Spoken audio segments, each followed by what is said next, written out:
भाजपच्या दक्षिण गोव्याच्या जागेचा तिढा अजूनही सुटला नाही आहे आणि काल एक बातमी आली की पक्षश्रेष्ठीने भूमी दिलेली तिन्ही नावं नाकारली आणि एक लेडीज उमेदवार द्या म्हणून सांगितलं आहे. कोण असेल लेडीज उमेदवार?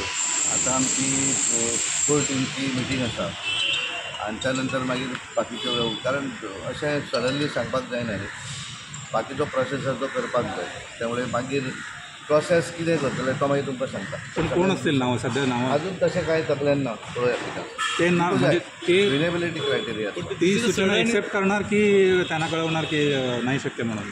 कोणाला पार्टीला काय कळवणार? एक्सेप्ट करणार त्यांची आदेश? कशें आसा की भारतीय जनता पार्टी ही नॅशनल पार्टी आणि त्यामुळे एखादें जेन्ना सांगता पळय ती गोष्ट करपाक. सो कॅन्डिडेट तुमच्याकडे आसा सावथाचे अशें कोण जिल्हा लेडीज? कशें आसा पळय भारतीय जनता पार्टीक जनरली जर ठरलें जाल्यार कितले उमेदवार मेळपाक शकता. पण आता कोण आहे जिल्हा परिषदेचे अध्यक्ष? ना तशें अजून कांय ना. कारण कितें आसा क्रायटेरिया ती आसूं शकना न्ही. विनेबिलिटी बाकीचे सगळे गोष्टी पळोवन कितें आहा तें ठरतलें पण बरो उमेदवार मेळटलो दिसता. सर केडर काय विनेबिलिटी दोन्ही कशें आसता राजकारणान जर इलेक्शन जिखूं जाय जाल्यार ते दोन्ही गोष्टी कन्सिडर आसतात. एकच कॅडर अशें जायना.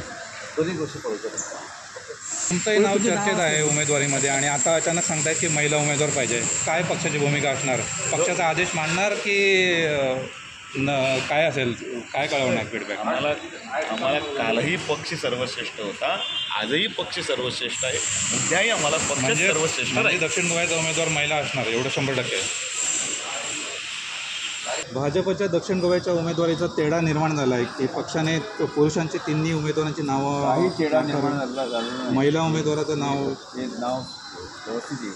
महिला उमेदवार तुमच्याकडे असा सर पुरुष असणार. ते डिसाईड करतील ना. पण एखादी पक्ष नेतृत्वाने काय सांगितलं? चांगला समज महिला उमेदवार असेल तो येईल. पण असता तर तुम्ही पहिल्या 5मध्ये नावं पाठवली असेल ना, त्यांची नावं नव्हती ना. जे तुमच्यासारखे निवडणूक लढवायला इच्छुक नव्हते त्यांची नावं त्यांनी घेतली होती. महिला उमेदवाराचं नाव पहिल्या लिस्टमध्ये कसं नव्हतं?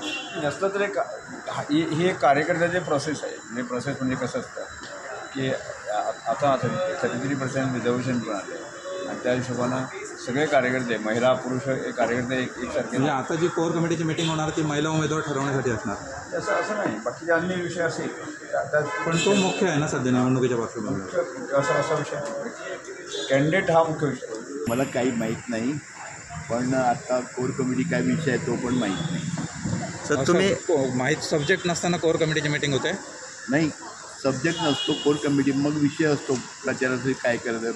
आता मोदीजी जे कार्यक्रम आहेत 6 तारखेला तोपर्यंत बूथवर करायचा कार्यक्रम आहे त्यासाठी पण असू शकतो. पण आम्ही दक्षिण गोव्यातून निश्चितपणे यावेळेला आमचा उमेदवार येईल. कोणी पक्षी देईल उमेदवार त्याच्याशी आम्ही. पण महिला उमेदवार कोणी पुरुष असू दे महिला असू दे कोणीही असू दे आम्ही निवडून आणू शकतो. सर लेडीज कॅन्डिडेट कोण आहा सावथाक बेशी कॅपेबल?